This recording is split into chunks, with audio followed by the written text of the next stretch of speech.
Hello everyone! Today we are talking fashion. And for that we need net-like fabric and a 3D printer. The net-like fabric I used is organza. We can also use the design to pimp up our V-neckline.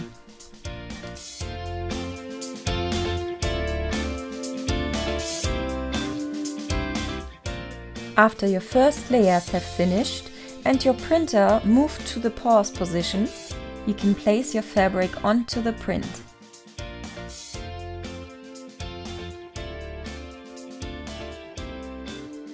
After that, you can resume your print. Hold down your fabric during the first few print moves. This prevents the fabric from curling up under the print head. You can also secure your fabric onto the print by using a glue stick. Apply it carefully to the printed parts and then lay your fabric onto the glue.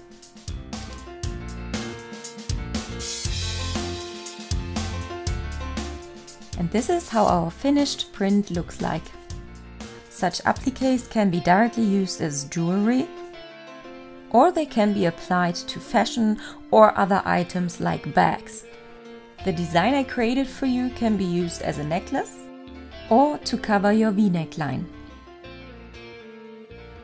If you own a printer and you want to print the design yourself, you can go to thingiverse.com/Drato. You can find all the links in the description box below. Hit the like button and subscribe to my channel if you want to see more 3D printing. Leave a comment to let me know about your print on fabric project. Happy printing, your robot mama!